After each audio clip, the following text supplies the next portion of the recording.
demonic angel. Wasn't really sure when or if I would be ready to do this, because it's really heavy, even though I do heavy subjects anyway. But I just thought, well, other people might be struggling, and I don't know, right or wrong, maybe beyond that, it's just putting this out here. So, and then because I've talked about, I mentioned my struggles with addiction.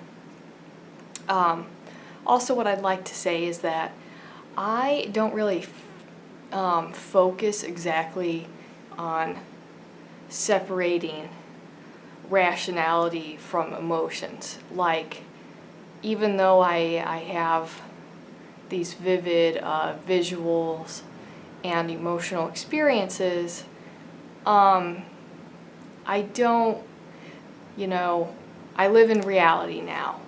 So but I still think that those experiences are worth noting. So I remain open to that.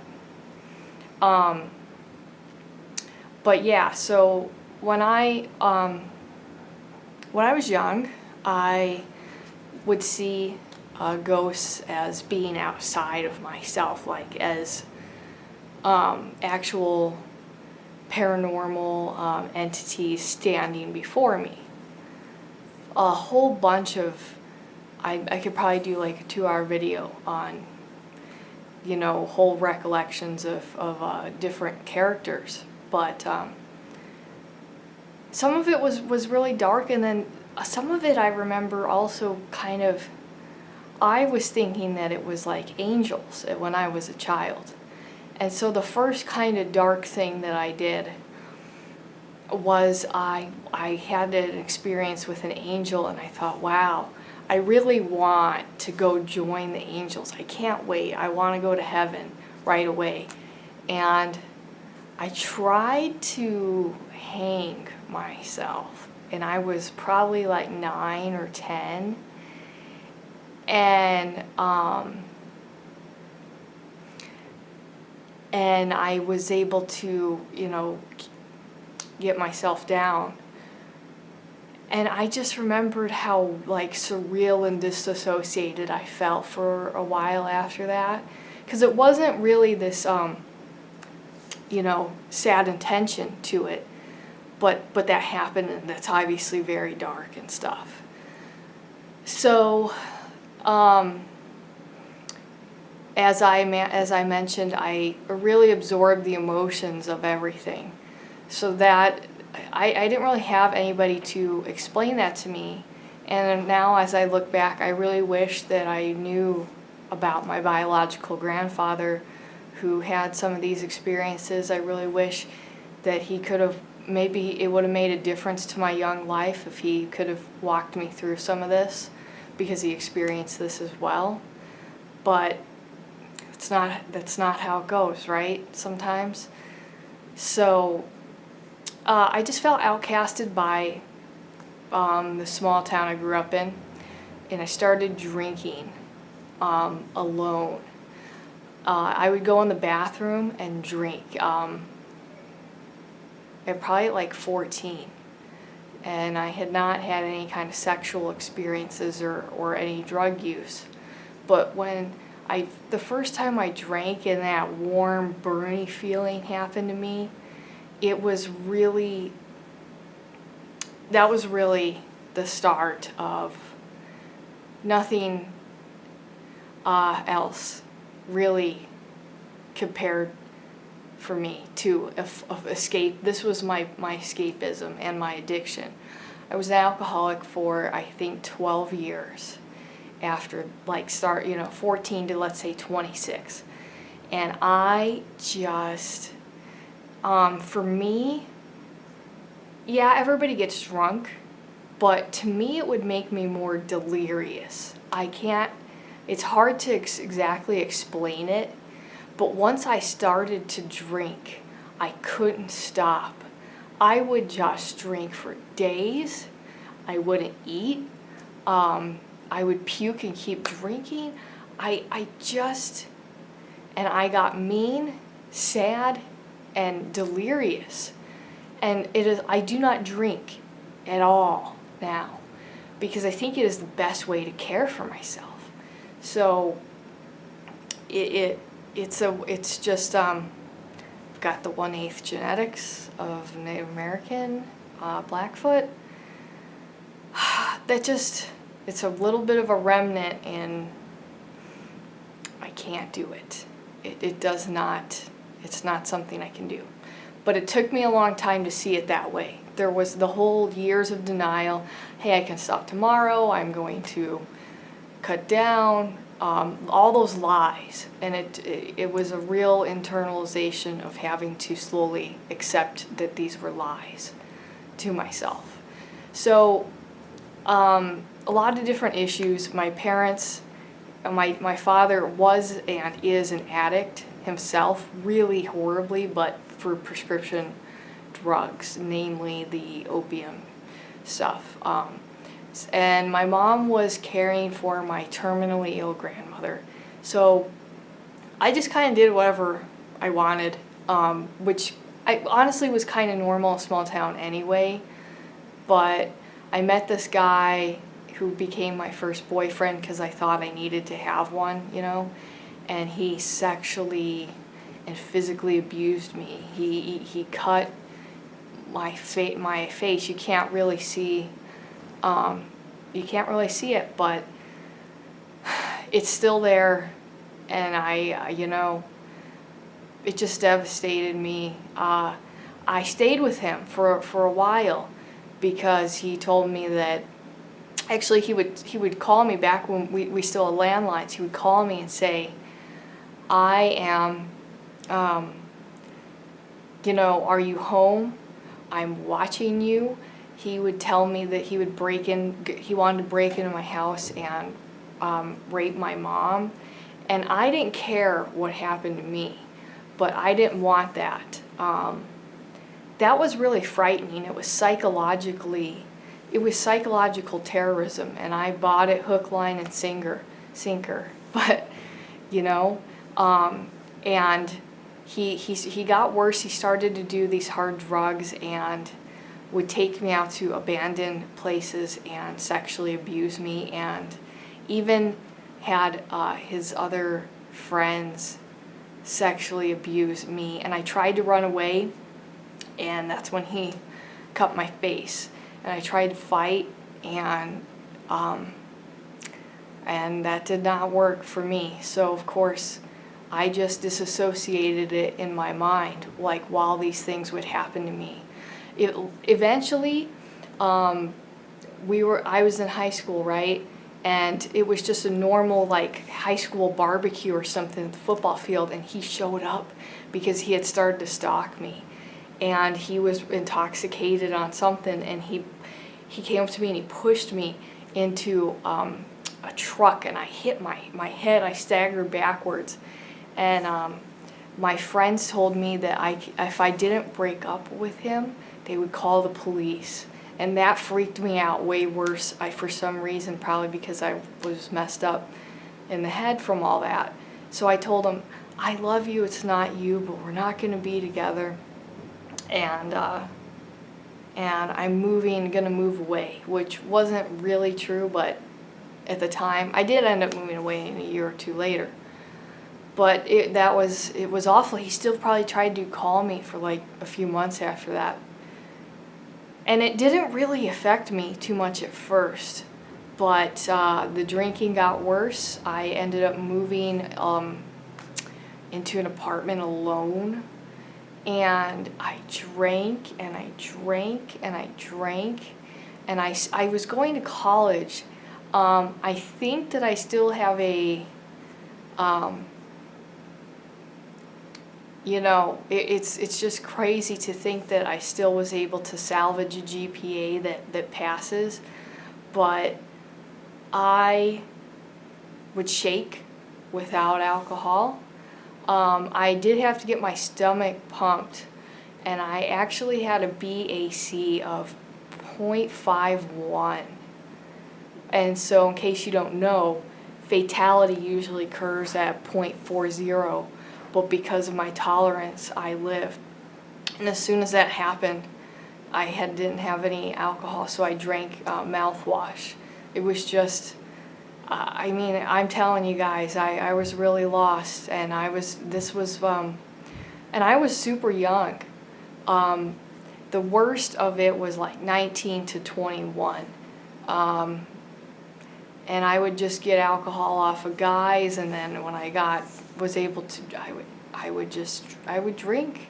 I would black out, I wouldn't eat, and all these things. So it usually went with all these things. No matter what I was doing, I had to have another drink. And eventually, of course, I did realize the lies to myself. But another problem that I had was an eating disorder. Kind of, I think other people. Actually, I saved somebody's life. I talked a woman out of killing herself because of her struggles with a drug addiction and eating disorder, but I wasn't able to apply that same self-love to myself. So it was just more like I would go on these alcohol binges and not eat, so I'd get super skinny. And then I would try and sober up a little bit. I would still be drinking during the day somewhat, but then I would get kind of fat and go back to the binge drinking. And then at some point, though, I developed a hypothyroid issue. I just take a pill in the morning and get my metabolism going. But I'm 5'2", and I was like 200 pounds. And I dieted, I tried all kinds of things, but I didn't know what was wrong with me because I had been moving and I didn't get blood work done.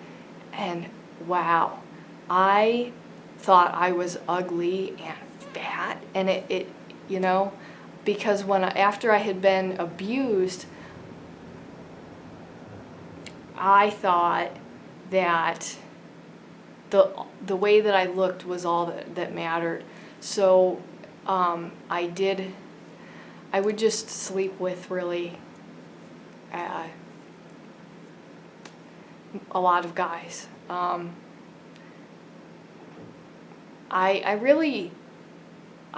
seen a whole lot of conversation about it, and I really don't know why exactly that was my own response to that.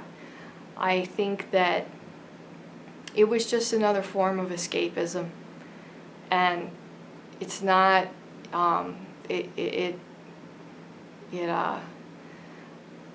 Usually as well after that, I would self-harm. I have probably 500 scars on my body from self-harm. It was a huge problem. It would help me with the withdrawals of alcoholism. And when a man wouldn't want to be with me after a sexual encounter, it would just devastate me. And I would self-injure. I mean, sometimes really bad, and I'd have to super glue and that kind of thing. So I mean, you paint a psychological portrait of somebody messed up and lost, and that was really me.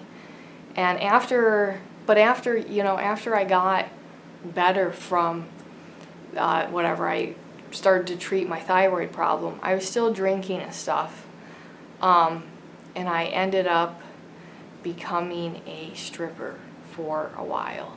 Now, if you are a sex worker and that is something that works out for you, and you don't have a shadow, this does not bring out that aspect of you, that's fine for you. You know, whatever's best for you. But for me, because of probably the history with my sexual abuse,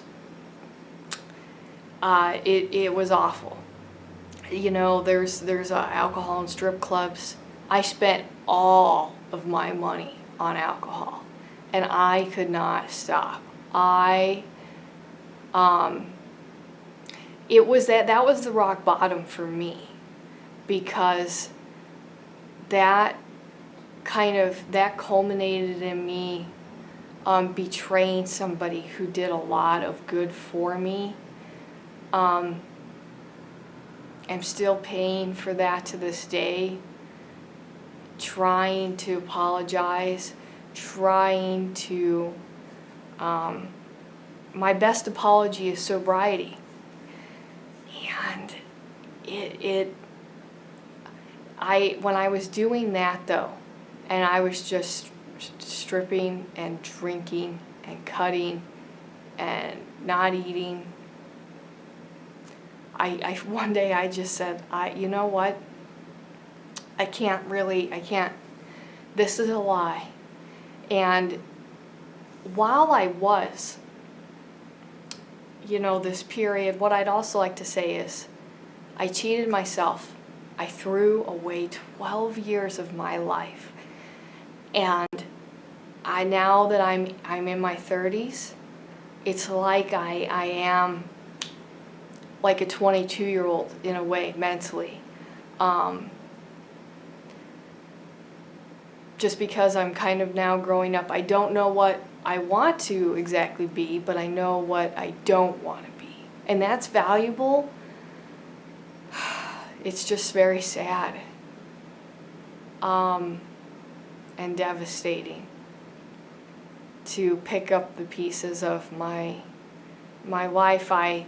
I've been to therapy, and in therapy I was diagnosed with post-traumatic stress disorder and Asperger's syndrome. And I think that has to do with, while I was all messed up and stuff, all these years, those years of, because I'm not like that, I am a healthy person, unbelievably. I read everything I could get my hands on.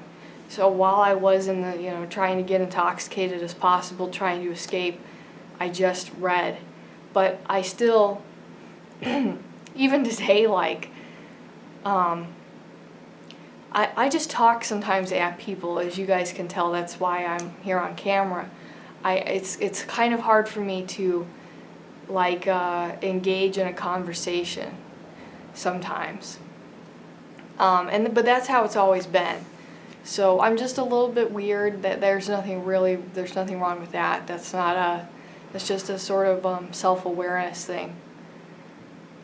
So it's but while I was hitting rock bottom, and while I was messed up too, I still had these psychic and emotional experiences, but they became less and less frequent because I was shut off more and more.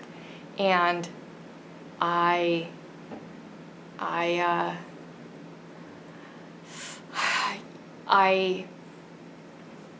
it's just sad. It's so hard to even fathom and talk about in some ways. I think that I've been sober for 5-6 years, something like that. But one experience does stick out for me. So, of course, for 12 years, I've never been arrested or anything. I can't believe. But I was drinking and driving, and I could have killed somebody. I could have killed myself, and that would be okay, as far as but how selfish. But the escapist self, lost in denial, sees nothing but selfishness. So I think the alcohol, I was like a backcountry road though. So that's what I was doing. I was about to, I think the alcohol kicked in. And I had been driving myself home from the strip club. So I start passing out, and I didn't know how, but I ended up making it home. And then I have this vivid dream about this guy who, he was just crying, and he was sitting on the side of the road, like, and he had a baseball cap on and his hands in his face. And then his emotions merged with me. I became him. And just such a sense of sadness, that he died so young, and it was just such a, I have all those experiences very similar. But I was like, wow, I have to try to live. I just have to, because lots of different things, but one of it was like, well, maybe I'm meant to help dead people in a way too, and I can't do that. If I die, I'm going to be pretty stuck, and it's not going to be easy for me to reincarnate by committing such a selfish act. There's that. And even though there's probably a lot of damage done, I did it. I didn't exactly go cold turkey, because you can die that way, but I did it. I weaned off of it, and it was awful. I still feel like I'm climbing out of the grave myself from that. But that's what matters. And I did it, and it's such an exhilarating feeling to be alive. I enjoy the moment. I'm here. I'm here on YouTube to talk about my interests, and I didn't throw it all away. Not many people get sober after 12 years. Not many people come back from that trip. That is a one-way trip most of the time to the other side. And then you probably come back in that way. And a lot of the sadness, I do think, comes from baggage of my last life too. My last life was just really sad. I was smart in my last life. I liked to read, but it was all the same things, except it took me a lot longer to realize what a problem that alcohol was. And I say that because as I grow up, I get glimpses of this person who looks a lot like me and is doing these similar things. It's like my shadow self. That's what I think my last life is to me. So I wanted to change so bad, and I got my wish to be back. And most people experience death as oblivion, but I did not. And I am happy and driven to change it. These are the cravings. I mean, when we talk about the paranormal, these are hungry ghost concepts in Buddhism. This is what that is. Imagine that you lived your life the wrong way, that it was just a sad, broke-down addict story. And you would wish at the end of your life, or in that moment, that you could change it. That wish, that dream has a lot of power behind it. And I changed, I still did the same, I still suffer. And I suffered. The same scenarios, the same pull, the same cravings, and the same trauma. But I was able to fix it while I'm still young enough to become on the process of individuation. And that's what matters. So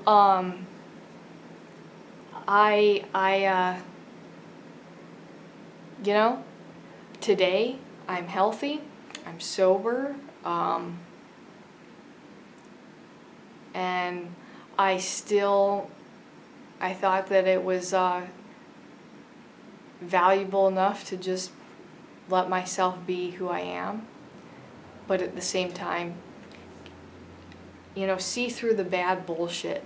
My behaviors, my denials, and my projections and fears, I look at them and I make sure they get checked. Escapist tendencies, it all gets checked. And so I did, I do all these things like detoxes and valerian roots as a way to treat my anxiety, to detox my body, and I feel absolutely great. I do want to cry, and that's okay to cry. I feel so, I feel happy to be here. I feel happy to be able to, is it weird to say suffer? To be here alive, suffering and yet happy, and all of the tragedies and happiness and drama that will come in my life. I want them. I need to be a part of that, and I need to be my own best version of myself. And so I am. So I don't really know how that all ties into the occult so much, but what I do want to say is that, well, if you're struggling with these problems, I have too, and you can get better. My advice would also be, it does not feel, when you get better, it doesn't feel like you're getting better. It feels like you're dying. But that will change. When you force yourself to be grounded, your feelings, your emotions, and your thoughts, those things follow. It just takes time because you've done the damage. If you want to be sober and you want to get better, you've got to be willing to pay the price, to suffer it through it. How far? How bad do you want it? How far are you willing to go? You can make it though. You can make it. Just, that's the truth. And as far as sexuality goes, I would never sleep with somebody like that. It's just cheap and sad and empty. And I think that there has to be a richness in a relationship, a friendship, that obviously I did not have in my, way I conducted my life. But just because I did these bad things and sick things that go together, I'm not a throwaway person. The rest of my life isn't shit. I'm worth saving. And I can still have all these views on the occult. Now I can engage in healthy ways because I understand how to be healthy towards myself, living people, and dead people. And I have boundaries with all of it. That's how I stay healthy. So anyway, I'm gonna go drink some water. As you can tell, my voice is getting a little hoarse, but very painful video, but very rewarding to put it out there and say, this happened to me, and I made it through, and if you're struggling, you can do it too. You can do it too. Take care, friends. I'll see you in the next video.